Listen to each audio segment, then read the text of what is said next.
Oh, rockumentaries.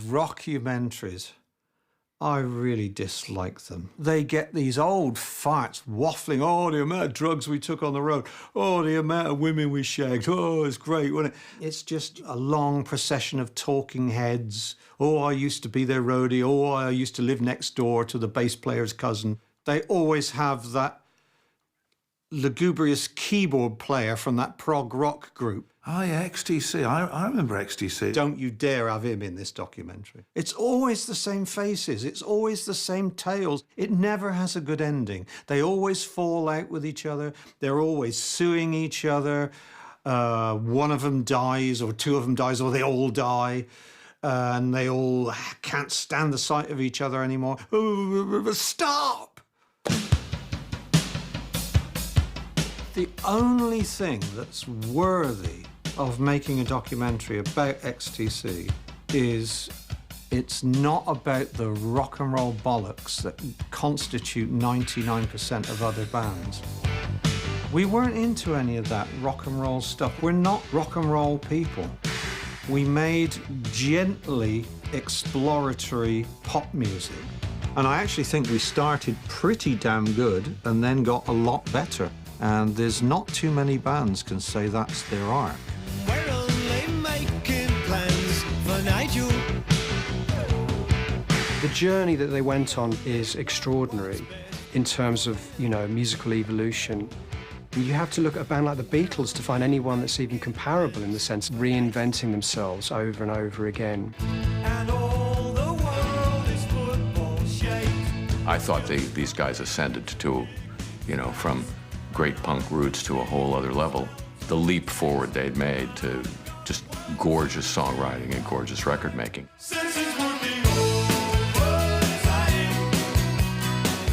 He's probably one of the most unique songwriters this country's ever produced. He's got this thing of just taking these melodies that soar, you know? It was kind of mind-blowing. Awaken you dreamers, adrift in your bed. Each song is different to the next, let alone each album. It's hard to make one album different to the next, and they do it from song to song. And I think that's one of the reasons why they should be relevant, because they have never done anything that's expected. And that's really rare.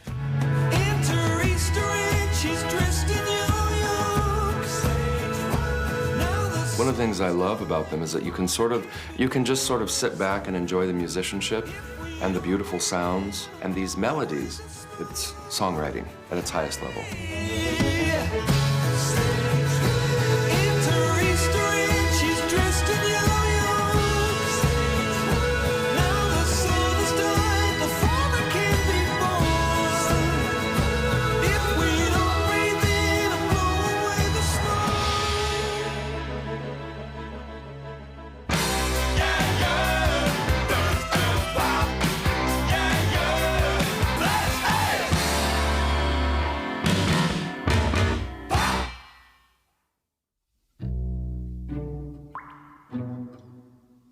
Well, I never thought I was any good at anything until I got more and more into drawing and painting. Comics were a big influence. I loved them, and I thought, you know, I can draw. Maybe when I grow up, I can be a cartoon artist. I was a kid that always made my own entertainment. For me, it went with the territory of being an only child. It went with a very, very controlling OCD mother who wouldn't allow other kids to come into the house to play. You know, I could go around other kids' houses, but for some reason, they couldn't come in mine. This was her, you know, oh, I don't want any filth on the floor. You could go in everyone else's house and you'd know there were kids living there. There'd be toys around.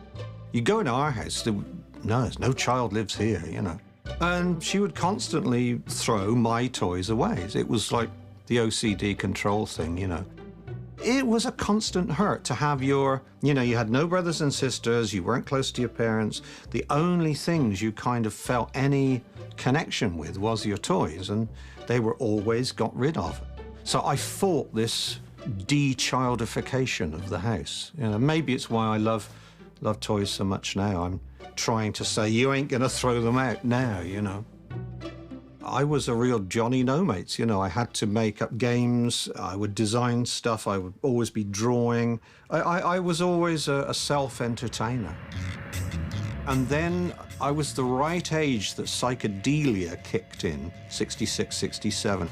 Pop music starts getting very colourful. And right about that time, music starts to loom really heavily in my life. And suddenly, I was just opening up the age of, you know, your balls start dropping, the opposite sex stop being embarrassing and start becoming intensely interesting. It was all hand in hand with, I was just the right age. Girls are getting bigger, music's getting bigger, and kapow. And it's that thing of, if I'm going to get off this council estate, I don't think I'm going to do it by being a graphic artist. I don't want to have to join the Navy to see the world like my dad. What way is it that I can get out of here? It's got to be music.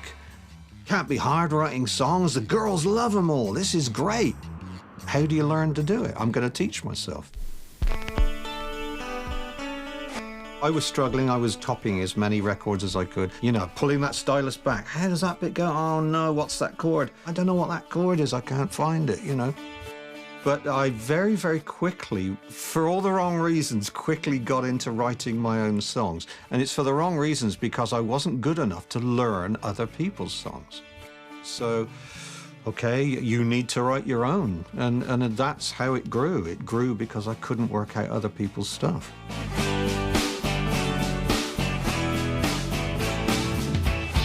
Andy and I grew up on the Pennyhollow Council estate. He was the next school year up from me, but we went to the same school. He was the guy that used to draw caricatures of the teachers in the playground, so he always had a crowd around him. He was a good draftsman even then. And then I didn't see him for a couple of years. I think I met him in a music shop, Kempster's, and he was the guy that used to take the expensive guitars off the wall, much to the proprietor's dismay. You know, we'd go in and kind of turn on an amplifier and get a cable that somebody had left from trying a guitar out, and when nobody was looking, take a guitar off the wall and plug it in, you know. And then the pair of us would be showing each other licks and riffs and things. Hey, you're Andy Partridge. You write good songs and play the guitar well. That's right. Who are you, mystery bassman? I'm Colin Moulding, and this is Terry Chambers. You must be Terry, the drum player. Yes, I am. I play the drums. Hey, let's go to the pub and talk about being in a group, then. Let's get pissed first. By the time we met, when we were about 17, we still hadn't mastered our instruments, so we basically sort of like learnt really along together. But I think Andy was a little bit more advanced musically than what we were.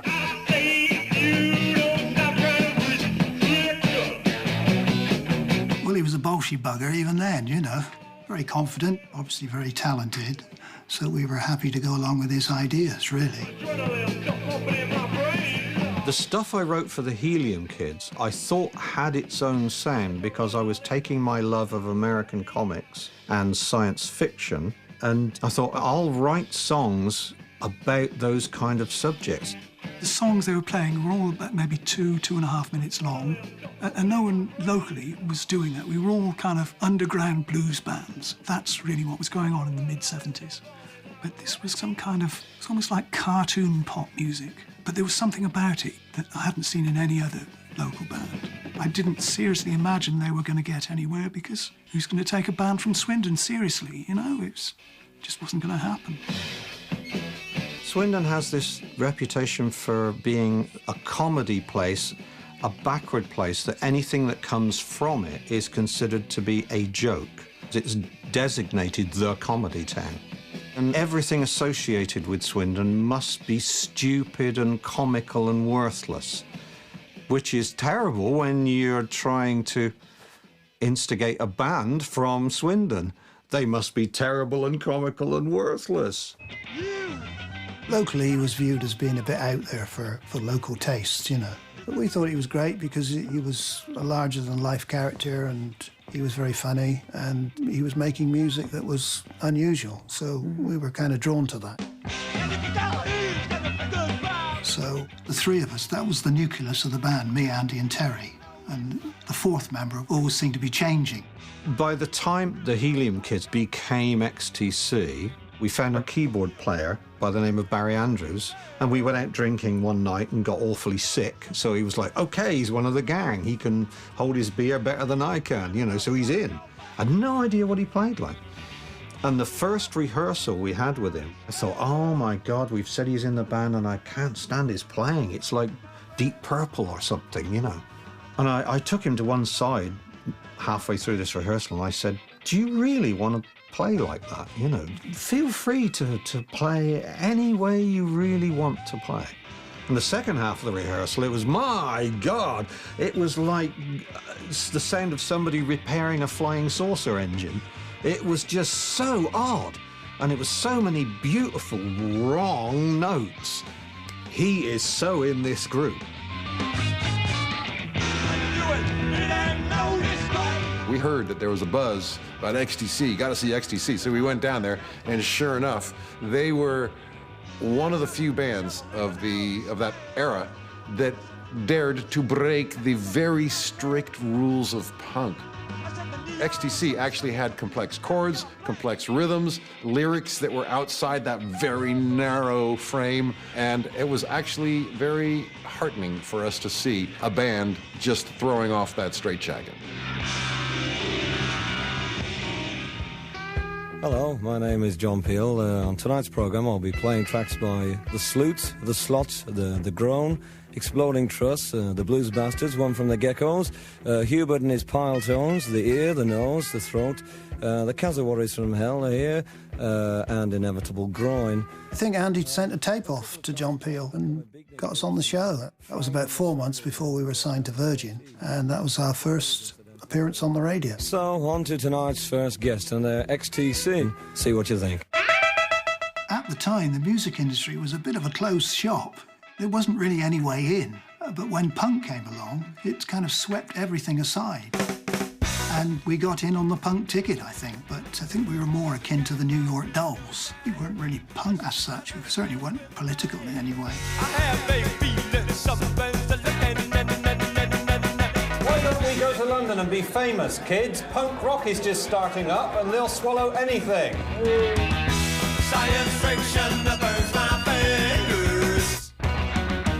The floodgates were opened after the whole sort of so-called punk new wave scene. And, you know, as time went on, the labels kind of dropped away for a band like Blondie or for a band like XTC. You know, they were just like a great band. I mean, their music was innovative, lyrically interesting, and a bit eccentric, I suppose. And I think as time went on, they kind of proved that to be true. By the time XTC got signed up in '77, and who didn't get signed up in '77, it was like a disease. Record companies were so scared of missing the boat. There's this thing called punk, new wave, whatever it is. We don't know what it's called. Quick, sign everything. They just signed everything, so they looked at XTC and, right, you're signed. That first record is the one that, to this day, I love it so much. And I love the way it's like post-punky, and it's like, I really love that. His guitar playing, it's like that fast, erratic playing, and his singing. It's so cool. So the first XTC album was some of the dregs of the comic stuff, like Neon Shuffle, Science Friction, but there were other things as well that were happening to me at the time, like This Is Pop, where people are trying to work out what this new music is called. Is it punk? Is it new wave? And to me, it was just pop music. It was short, sharp, slightly futuristic pop music. I thought, come on, you idiots, don't bother with putting it into yet another sub-ghetto. It's just pop music.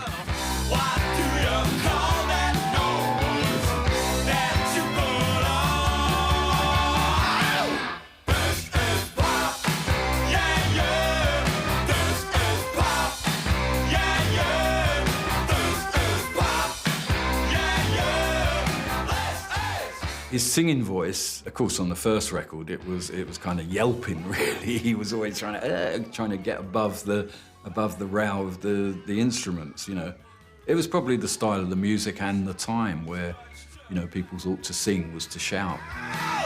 Yeah. I very quickly realised that I can't find another singer who's delivering my songs how I want them delivered. So I'm reluctantly going to have to sing them, and I'm not a good singer. At best, in the early years, I managed an entertaining seal bark of a noise. You know, it's like a wounded lassie or something. And if Colin writes some songs, he's going to sing them. I'm not going to do his songs. So it was that kind of unwritten agreement that you write it, you sing it.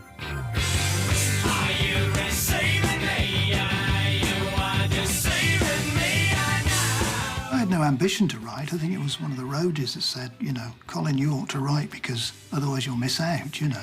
So I made a contribution to the first album, and then on the second album, Barry said it would be better all round if we all made a contribution, and he started to write songs as well. By the time we got to doing the second record, Go 2, there was Barry's songs that had to be done, you know, give him a chance kind of thing. And of course they stuck out. You know, they weren't really band songs, XTC songs. Barry and I were sniping at each other terribly during the recording of that, because I was seeing that he was kind of in danger of stealing my band away, or was trying to do that from under my nose. From suddenly not writing any songs, he had suddenly written 7 songs. But he was very upset that he didn't get them all on the album. But then you can't waltz into a band and say, OK, Mr. Songwriter, we're not having any of your songs. It's half of the album's going to be my songs, which I've just started writing, and you have to use them all. So I thought, well, no, let's give it a few albums, and then we can start to introduce your songs and so on. But no, Barry, being the lone wolf, had to leave.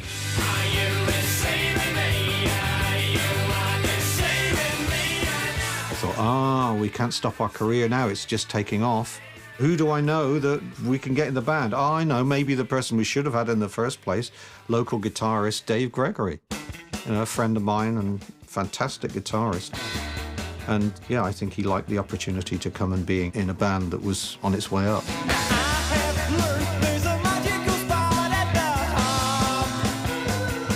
I think he just wanted to find someone he could relate to on a personal level, who'd do what he asked without squabbling too much.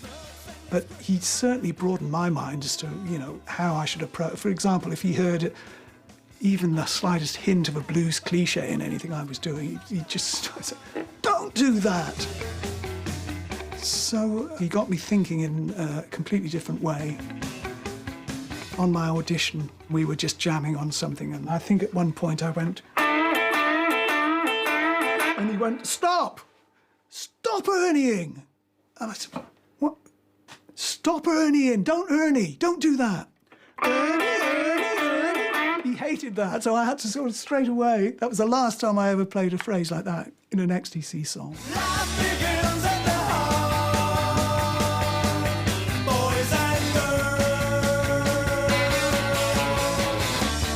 When Barry left, it seemed to trigger something. You know, the dynamic of the band changed, and I was writing more for myself, you know. Colin brought this guitar to the rehearsal room and said, "I've written this song, fellas, and it goes like this." And he played the 3 or 4 chords that constitute Making Plans for Nigel. And we liked the melody, thought the melody was really nice. Da, da, da, da, da, da, da, da, da. You know, it's a very old-fashioned melody. Could be Gilbert O'Sullivan, could be, you know, of a show tune or something. We're only making plans for Nigel. We only want what's best for him. But he's strumming it to us on a classic guitar, and it was like, oh my God, we can't do it like that. He's like Julie Felix or Joan Baez or something, you know. We're not going to take that, let alone our audience, you know. And so we just pulled it totally apart. I got Terry to play an upside down drum rhythm where he moved a quite conventional rhythm around to other drums. And if you're a drummer, try playing that rhythm on Making Plans for Nigel. It takes some upside-down thinking. I'm just doing these sort of stabbing chords. Over the top of that, Andy's got this little... Colin is copying what is being played on the tom-tom, which is this tribal thing, because we want to get into that tribal area with drums, you know. So the whole song is this big tribal-sounding behemoth, and damn it, it was a hit. We're only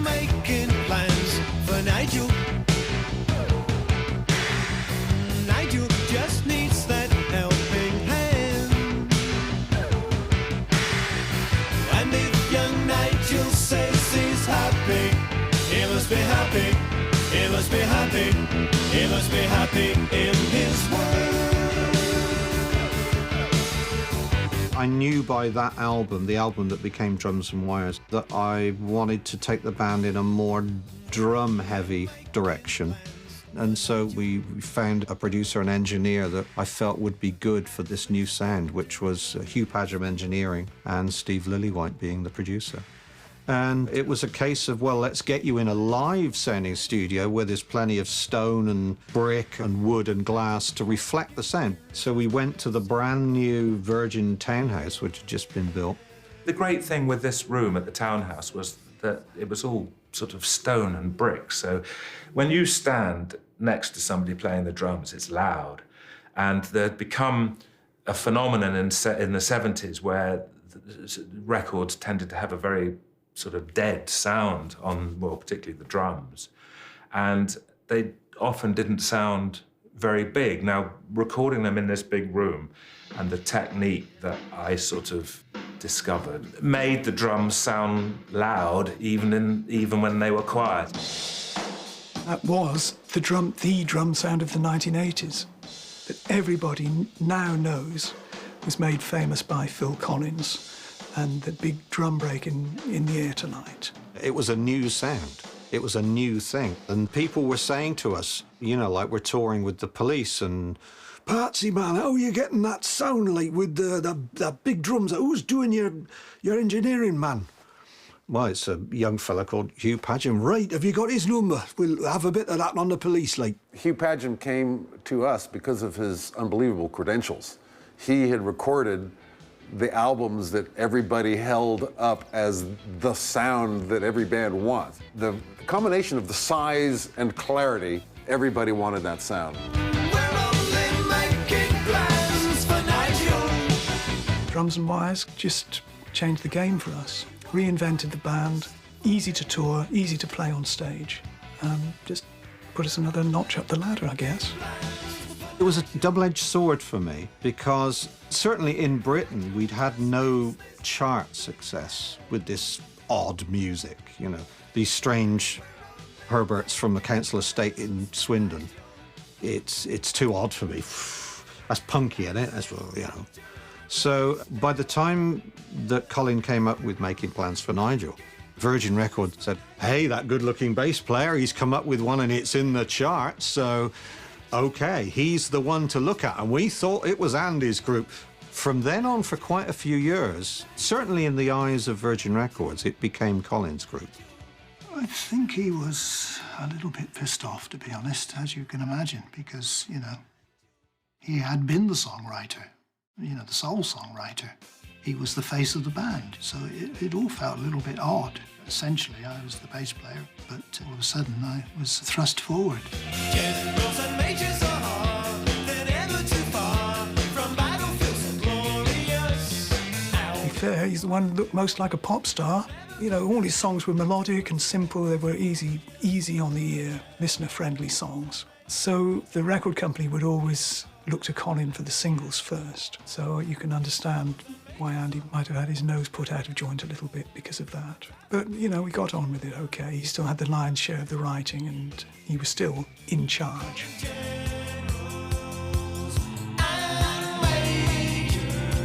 It was kind of good for him as well because it kind of spurred both of us on, you know. And Virgin were always after the next hit.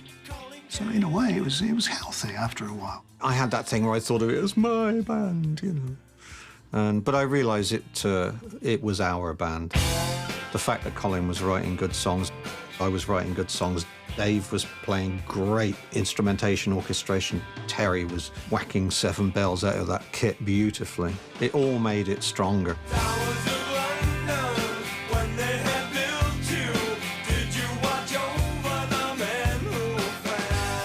Andy was getting a reputation by this time as being, you know, a songwriter, as opposed to being, you know, a punk guitar player. Both guys were writing much better songs. I think the two of them complemented each other, really. They never actually ever wrote together. They were never a Lennon and McCartney sort of type of partnership. They never wrote songs together. There was his songs, and that was it. Colin had less of the kind of bite and perversity of Andy. Andy has this kind of strange world that he kind of retreats into that's kind of a mixture of nostalgia and sexual tension and the fact that it's quintessentially English.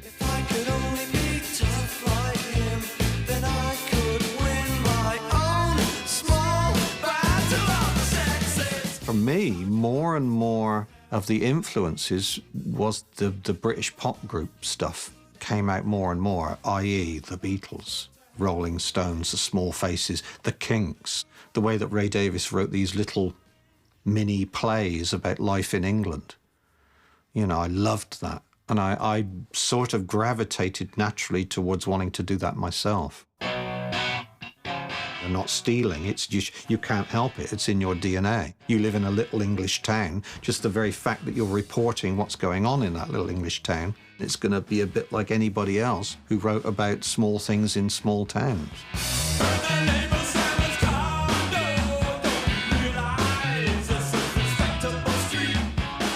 With Respectable Street, it's this really mundane, supposedly uninteresting story of this suburban, boring life, but they paint this really vivid picture of it. And you can completely see Andy just poking out the curtains, watching it all go on. He's such a character, and that comes out in the lyrics, that comes out in the songs.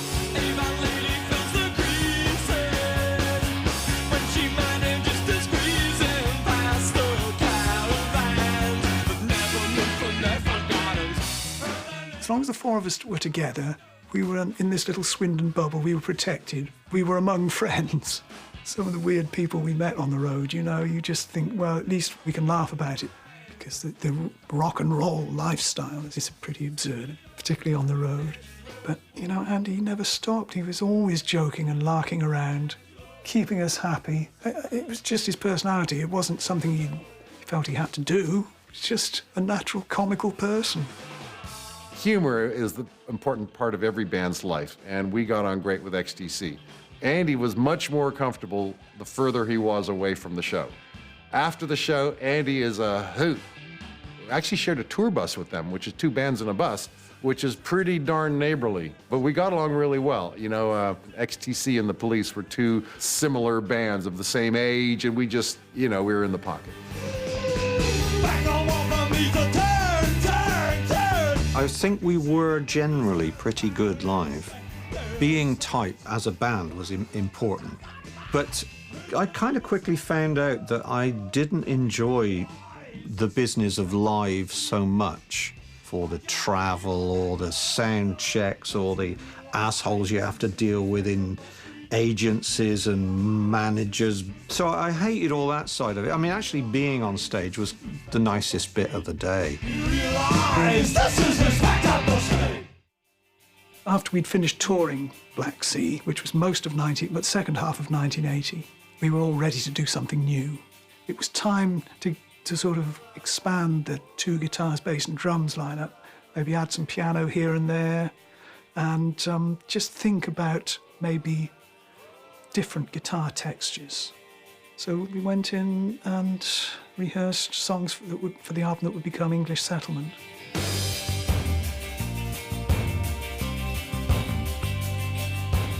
Virgin are telling us, yeah, nice material, lads, you don't have a single.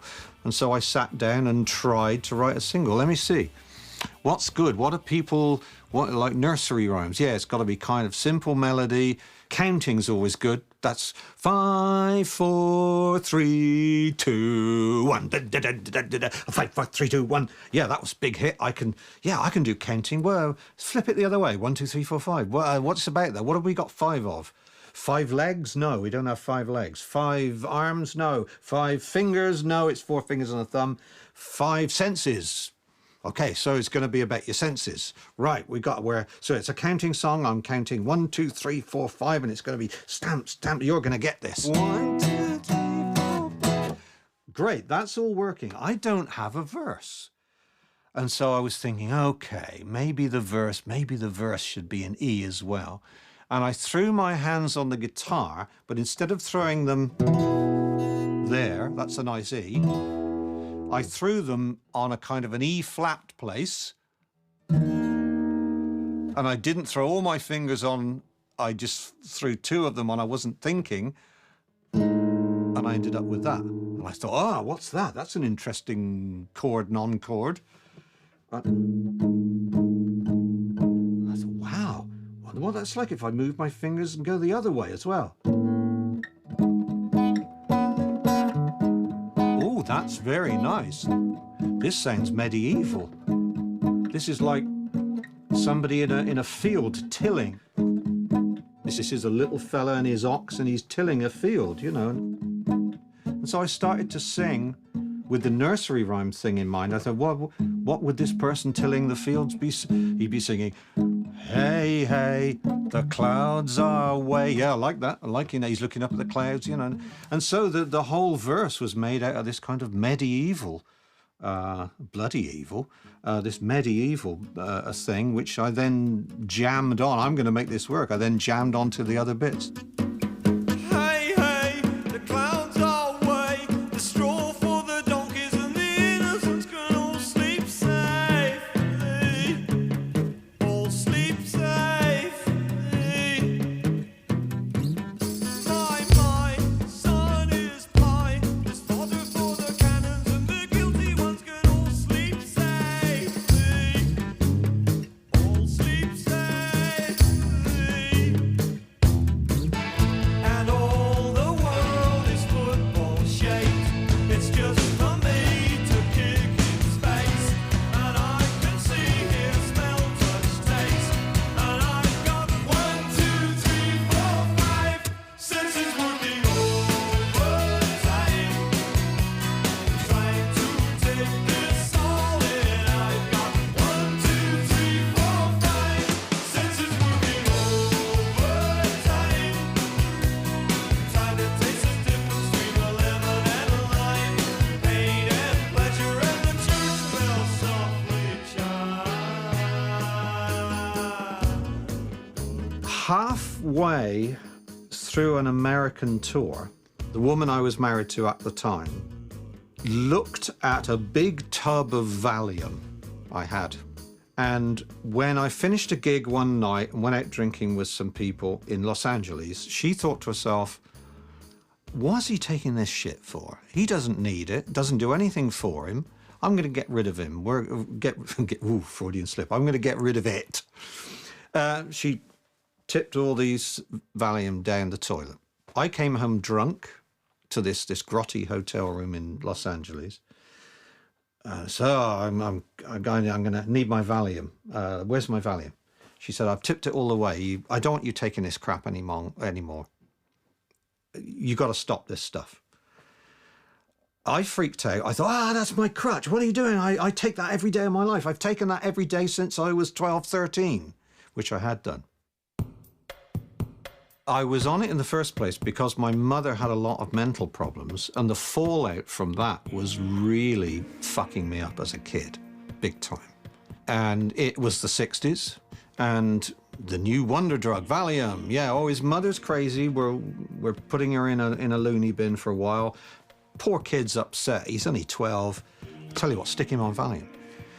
I was on Valium, addicted to this stuff since then. And here I am 13 years later, not registering that I'm addicted and thinking I can just stop. I had no idea how Valium addiction gets you, and I had no concept of getting off of it. No concept of cold turkey, no concept of this is going to destroy you if you do it like this. So like 2 naive idiots, she tipped it all away, and I said, okay, it doesn't do anything for me in any case. Doesn't give me a high, doesn't do anything. What does it do? Nothing. Great, I'm fine. I'm now off of Valium. Oh, what a fool. What a pair of fools, you know? Over the following year, I went into slow brain melt. I developed panic attacks. I had no idea what they were. Memory loss, my limbs were seizing up. My whole world was going wrong because of this Valium addiction, coming off of Valium, stopping dead. I didn't think to go to talk to specialists and say, how do you do this? Since people have said, hey, you come off of 13 years of Valium addiction, it's worse than heroin. And you try doing cold turkey on heroin. I knew he was having these night terrors. I knew that he was very, very nervous before every show in the dressing room. You know, he would be so tense, and you just think, well, if that's what it takes to get him on stage, then that's what he has to do. But you never imagine that there's anything seriously amiss, other than just the natural, you know, tension of stage nerves. We would get to just before the gig, and he started to have feelings of being sick and all the rest of it. He said, "Oh no, I can't go on. I feel sick." But it was just, I think it was just nerves, you know, which manifested itself in a physical, you know, psychosomatic way. Just things came unwound. I was getting agoraphobia. I couldn't go out. I was getting panic attacks. No concept of what panic attack was. And I'm on stage and I'm getting a panic attack. Why am I afraid of everything in the known universe, you know?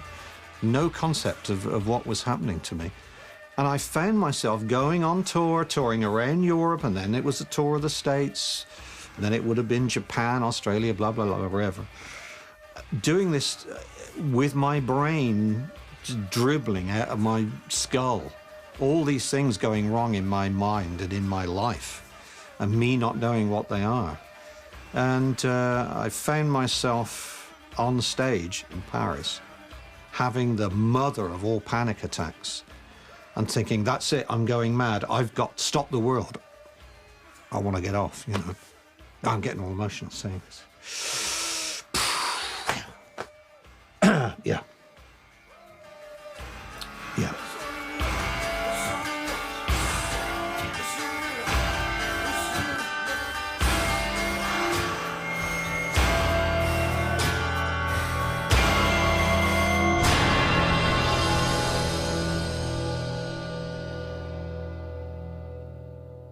We knew he was unhappy on that particular tour, and when he walked off, immediately we just thought, well, this is Andy being petulant and just doing this to make a point.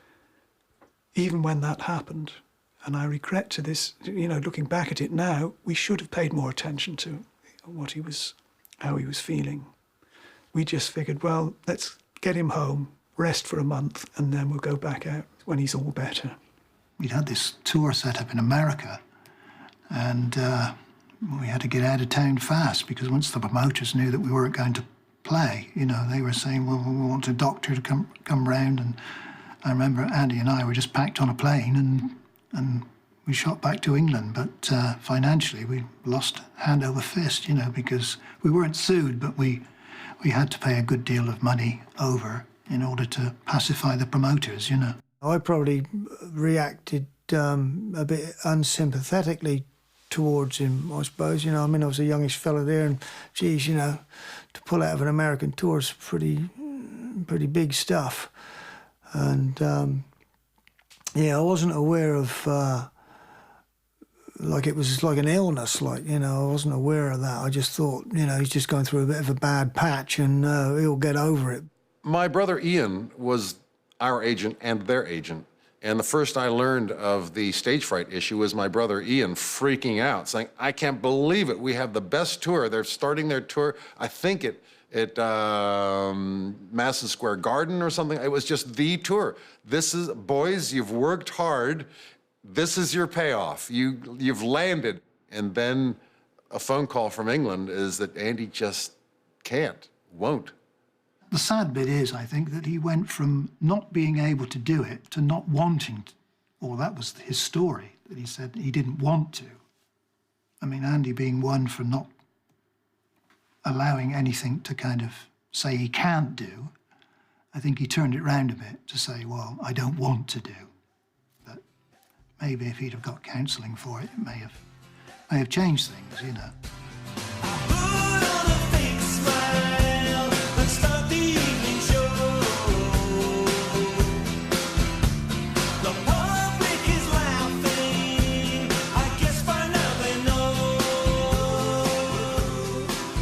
I was just at the end of my tether with everything. I was at the end of my tether with being a performing monkey for management. I was sick of not seeing any money for all this. In all those years of touring, the band never saw a penny. I know who the villain in all this. I'm not going to get into all that because it's too rockumentary. But I know who the villains are. But we never saw any money, and I was sick of that. We never saw any time off to be normal. I was sick of that, sick of hotels, the whole thing. I was trapped, and I wanted off that treadmill.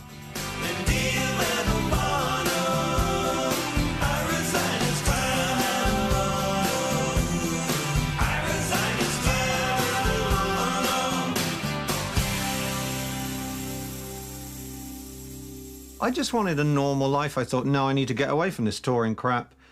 If my music's going to get better, and therefore XTC's music, we need better quality songs, and I need more time to write more and better quality songs. Virgin took it so badly. So badly. Everybody did, you know, the manager. I think the band did as well. They thought, oh, that's the end of us, you know. It got very frustrating for me and for Terry, because Terry just loves the road. He loves performing. He loves playing his drums. And me too. I don't really understand why a musician wouldn't want to work. You know, want to go out and tour and play. We never really wanted to pursue the live thing again. You know, which really went against everything I sort of stood for. Really. I mean, if you're a musician, to me, playing is what it's all about. Besides that, my sort of circumstances had changed as well, and my wife was Australian, and we had a small child. So that, on top of the non-touring situation, I thought, well, geez, you know, maybe it's time for me to move out.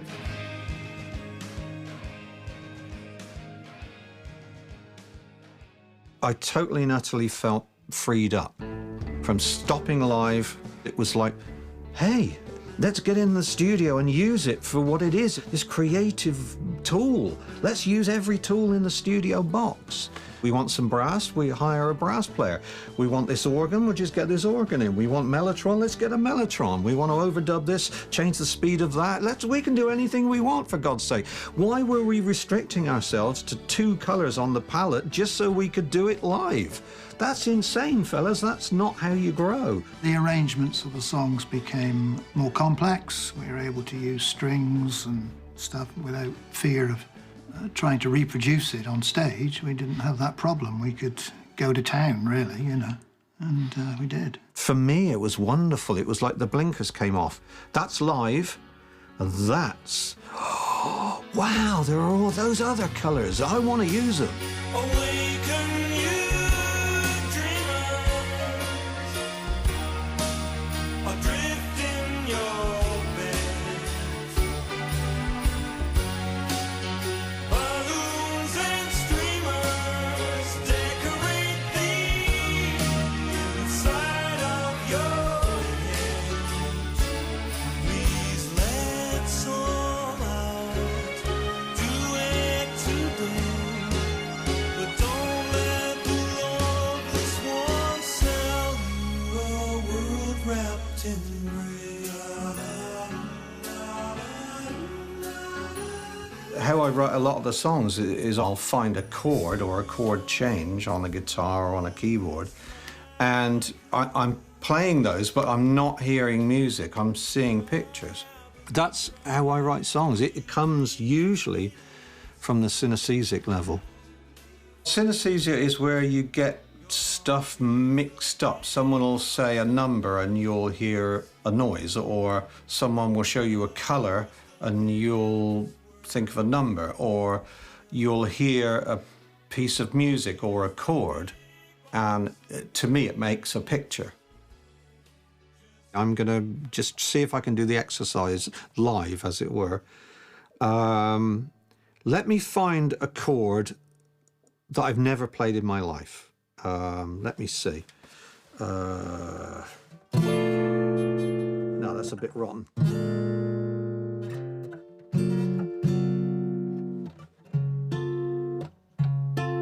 Ooh.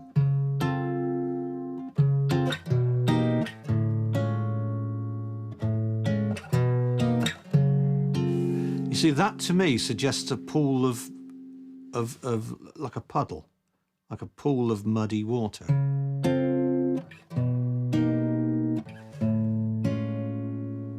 So if I was working from the synesthesia point, the song would have to be involving this muddy water in some way. I've never done this before in my life. Okay, so it's not this song or what I'm about to sing or anything or say or the words or anything, but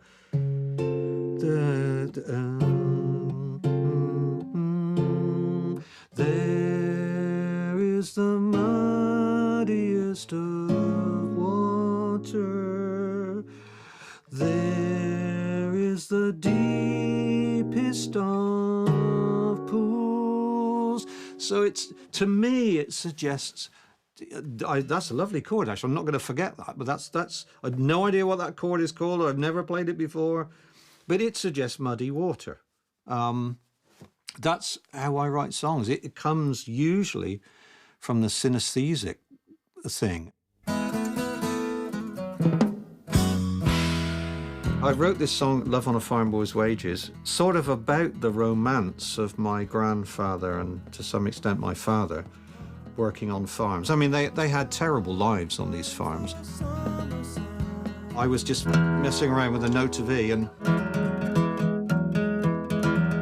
Oh, yeah, that's nice. That's like the countryside, you know, we're on the farm.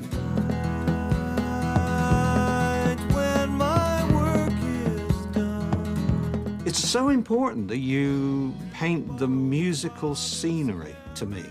Then you can find the right lines for the actors to say. But if you don't get the correct scenery, you can't stage this. But it's a very personal song for me because it certainly, to me, it references my grandfather and my father. Shilling for the fellow who brings the sheep in. Shilling for the fellow who milks the herd. Shilling for the fellow with the wife for keeping. How can we feed love on a farm, boys? Wages! Somebody said, you got to hear the song Love on a Farm Boy's Wages. And I just thought, as good as XTC had been up till then, it was like a revelation of how the leap forward they'd made, you know, out of their punk roots into, you know, just gorgeous songwriting and gorgeous record making. And from then on, I was just a total fan. Shilling for the fellow with the wife for keeping. How can we feed love on a farm, boys? Love on a farm, boys. Love on a farm, boys. Wages! By that time, the hits had dried up, and I think we did a couple of albums that weren't particularly successful, and the scene was changing, so it was kind of the wilderness years for us, you know, just for 2 or 3 years.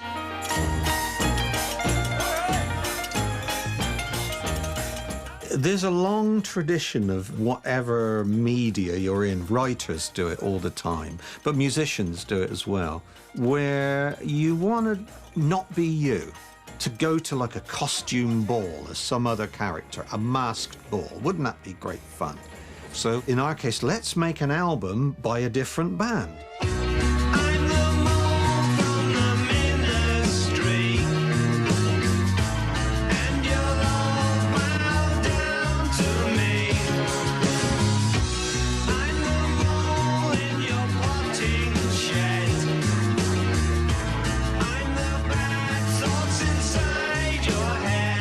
So in 2 weeks, we wrote, recorded, and mixed the Dukes of Stratosphear's first record. So it was so much fun, I tell you. So much fun not having to be yourself. We had more fun in those 2 weeks I think I'd ever had in a studio with anybody. We just put ourselves in the mindset of bands from the mid-60s and just find as much vintage gear as we can so we can get it sounding as authentic as possible.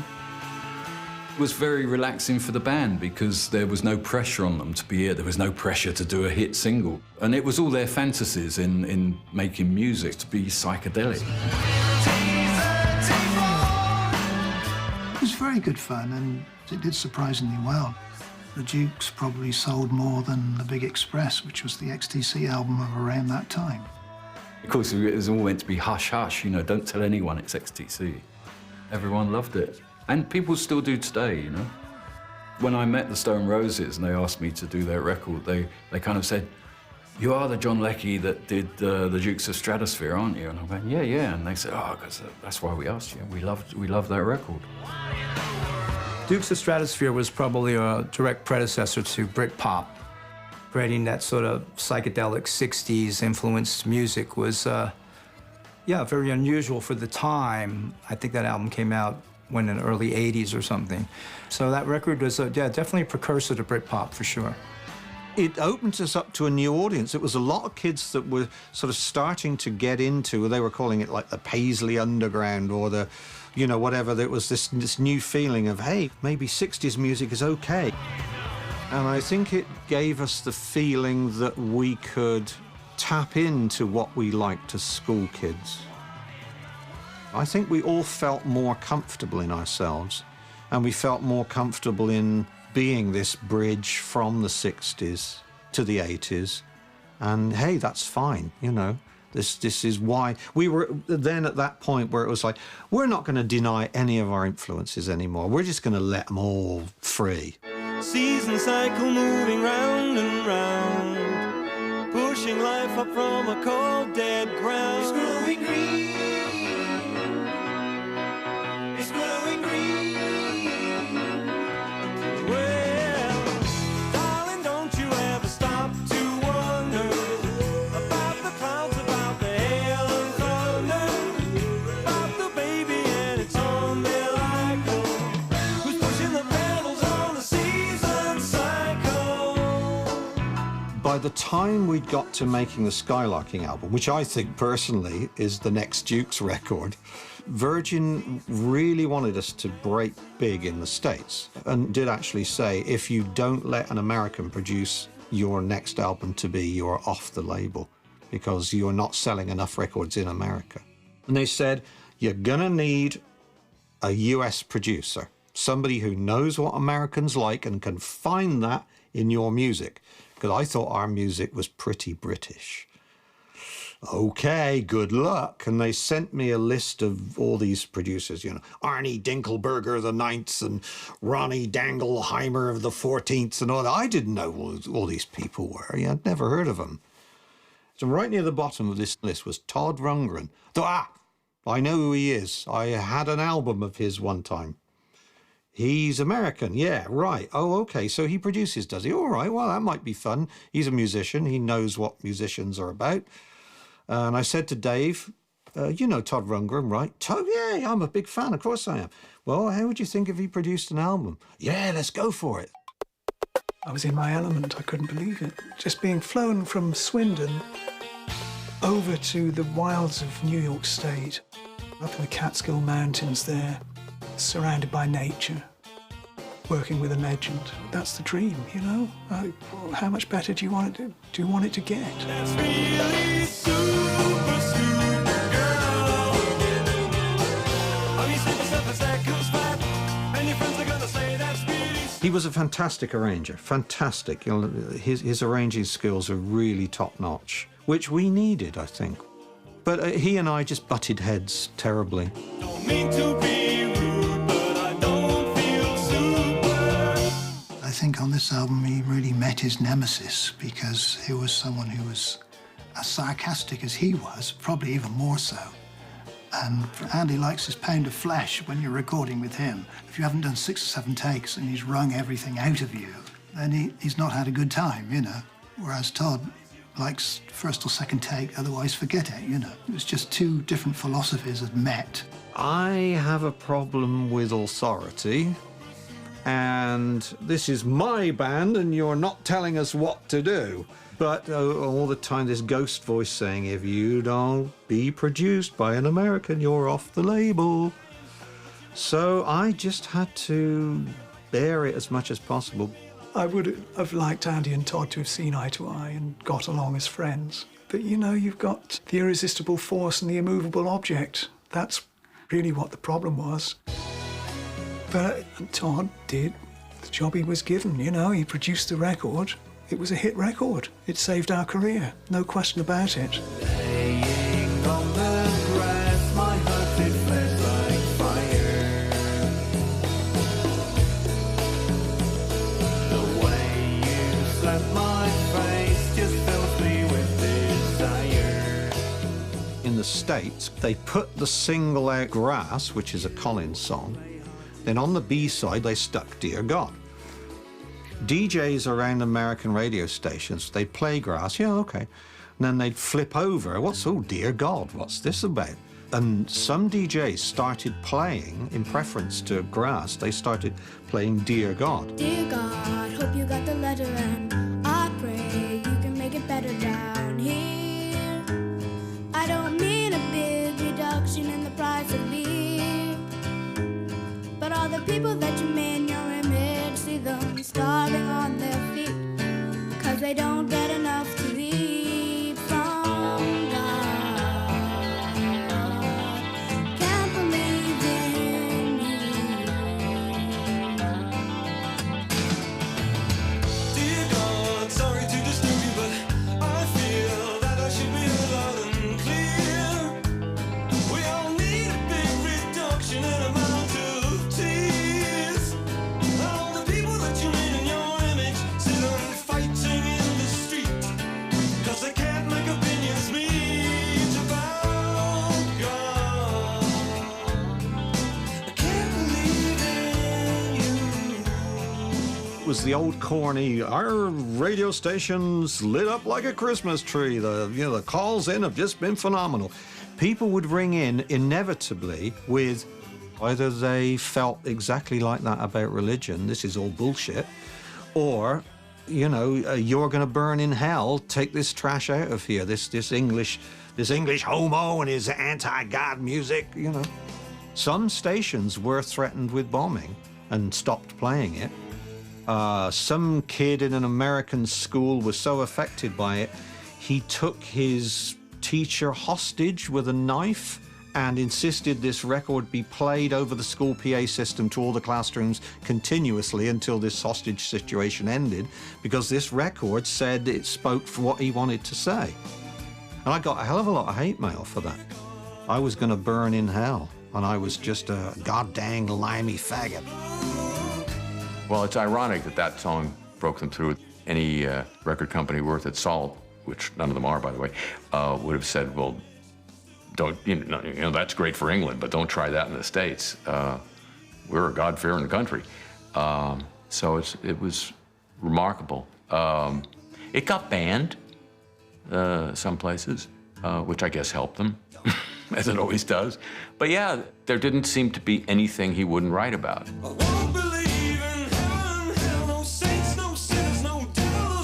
Their Englishness probably made them a bit exotic to the American market and to American audiences. And there's plenty of Anglophiles in the United States, so maybe their Englishness worked in their favor. It became a student hit, I think, on the campuses and stuff and radio stations, across America. So, yeah, it saved our career, basically. So suddenly our career in America really took off, but it was all accidental. It was because the B-side pissed people off royally.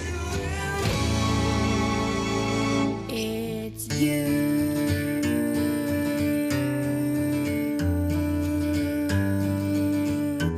Dear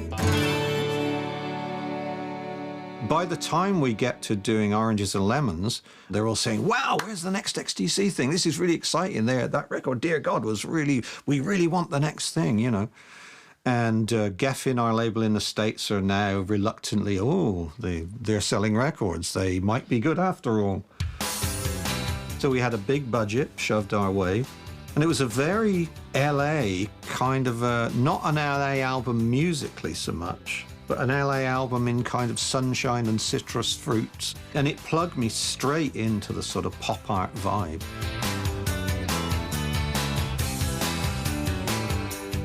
We were working in Hollywood. It's a big Hollywood production.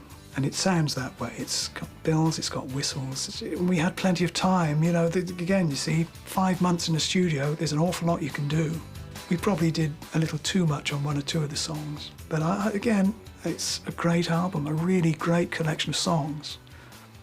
And I can say that as a non-songwriter, I can say that in all modesty, because I had nothing to do with the actual writing process. Quite a lot to do with the arrangements and the overdubs. But to come up with that many good songs, how many bands can you think of had that ability? Was the way that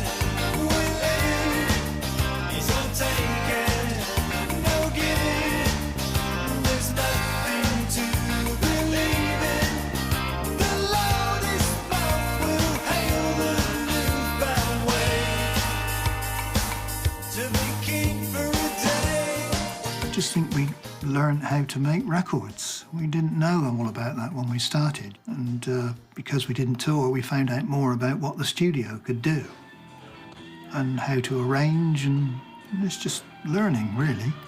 It's bound to change, you know.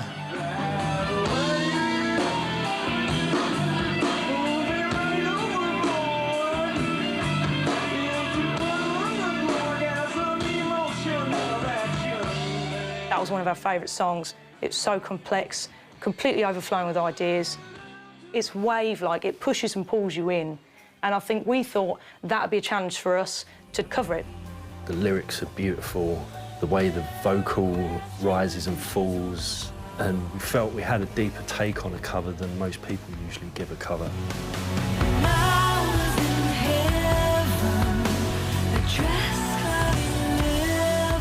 We wanted to pay our respects to, one, that album, but also that song, because that song was buried in, I mean, among other really great songs. Hang on, the Cure's version. So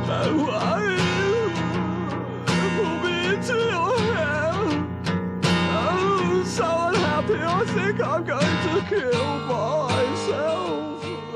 He likes to play the jokester and does it very, very well. His grasp of accents is pretty damn good. Smith's version. That wave, pull me into your hair. That's his two notes. That wave, pull me out of your hair. We are within a promises, busy with planets cascading. That was always going on in the studio. That was part of studio banter. Again, you can't shut him up, Andy. Once he's on a roll, just being idiotic and silly, and you know, he never stops, Andy. He never stops entertaining. Right then, now try and look like Bryan Adams as much as possible. Try and look like Robin Hood. Gomez Adams. 1, 2. 1, 2, 3. Well, it's no doubt who's in charge. Andy's editor-in-chief. But, I mean, what the other guy, what Colin, obviously with his songs, and what Dave's musicianship is ridiculous. It's stellar. But it's the songs. That was why I was there. Combination of the quality of the songs, and they were obviously cool people.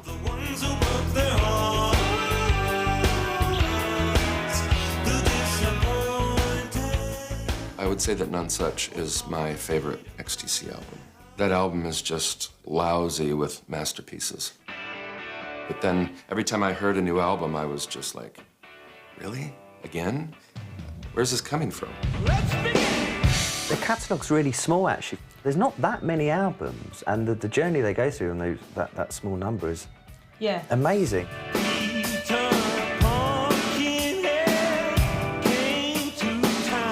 It's hard to push yourself and put yourself out of the comfort zone, but he does that on a regular basis, and I think that's why he's produced such a catalogue of fantastic work.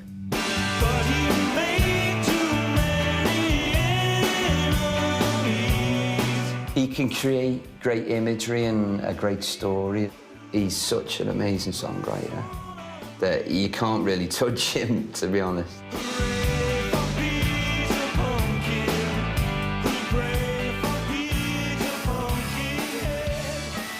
For me personally, Apple Venus, I think, is our best effort. It's just a real shame that Dave Gregory didn't stick around for the end of that. He left during the making of that. And it's, you know, it is bad when you have a limb detach itself. You know, when Barry left, it's like, there goes a leg. And then you get another leg and it works bloody damn good. Yeah, it works really good. This is even better than the first leg, thanks. And then, you know, Terry leaves, So we use session drummers, but some of those session drummers were certainly different than Terry. So that was an added bonus to that. Then Dave left, and I don't know if we ever recovered from that. But, you know, for a band, we had a hell of a long life. And most bands get 5 years if they're lucky. We had 30-odd years.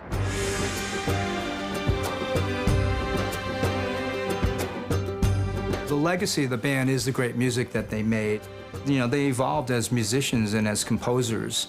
And sure, from their beginnings to how they wound up at the end, there was a strong evolution of a great band. I love the fact that they were kind of willfully unpredictable, but commercially, that's something that actually is suicidal, you know. How can you market a band where it's very hard to get a handle on what kind of band they are? And I think that's always been one of the problems they've had, but to me, it just made me love them even more.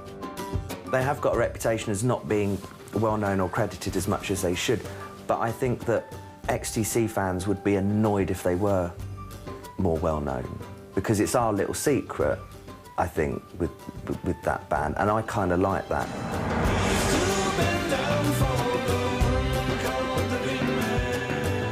To me, people who know what they're talking about already do regard him as up there with the greats. I mean, look, we're living in a time when there's a certain percentage of the population that thinks Kanye West is a genius. I can't control for that. But I think the combination of the songwriting, the playing, and the record making is well-nigh perfect. I'm stupidly happy. Andy used to get his hair off something terrible when we weren't appreciated more than what we should have been, in his head. But I think it's coming. I think, you know, that's partly why we're doing this, because, you know, the word is out, I think. You know, it's taken a bloody long time, but I think people are catching up, and they're appreciating what we did, you know. It took an awful bloody long time. I'm stupidly happy. Like the words to that song. Most bands, great, might get a little bit better and then they go off the boil. Or great and then they go off the boil. Occasionally, once in a while, once in a very rare while, you get a band that starts pretty good, gets better and better and better and better, and that's rare. And I think, and I have to say, I have to be immodest, we are the other band that did that.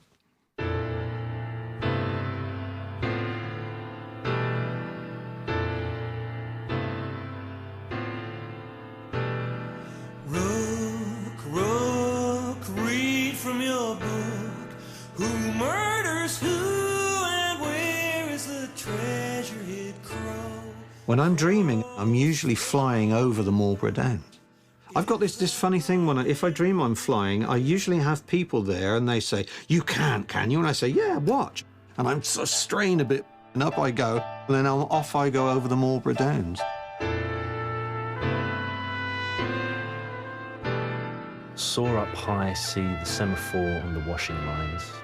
Break the code of the whispering chimneys and traffic signs. Life's like a jigsaw. You get the straight bits, but there's something missing in the middle. And if you're up there, you'll perceive that my heart's here upon my sleeve. If there's one thing I don't believe in, it's you, dear God. There's nothing in the world like a gold-skinned girl to make your bonsai weep and make your bamboo curl.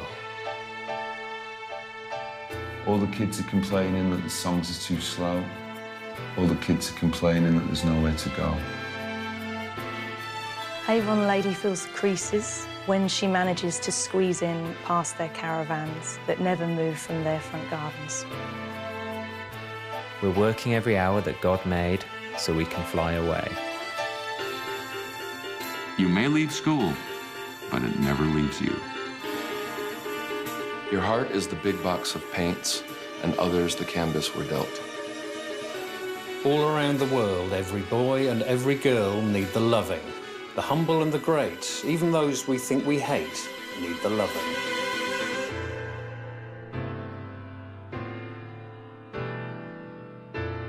I'm immensely proud of XTC, and the other band members, people still say to me, "What do you think to Colin or Dave or Terry or whatever, you know?"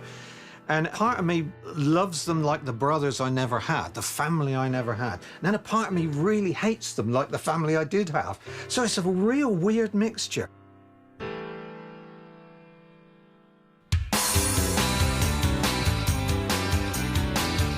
There is nothing, or there was nothing, like XTC. It's a totally individual thing. It's not one person.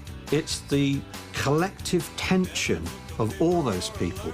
And so the fact that we found each other and made this magical, joy-bringing vehicle, that's not supposed to happen, is it? And we did. We made this phenomenal, joy-bringing carriage for all the world to ride around in. Hey, have some fun, get in.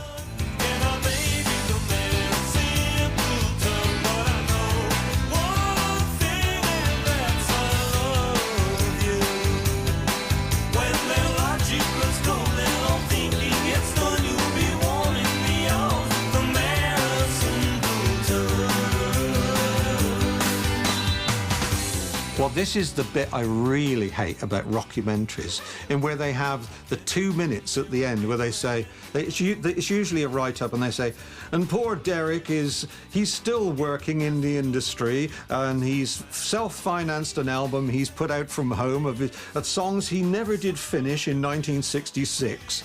And it's like, oh, God, you know, the misery of all this. The whole rockumentary thing bores the very buttocks off of me. So that's the end of that, then.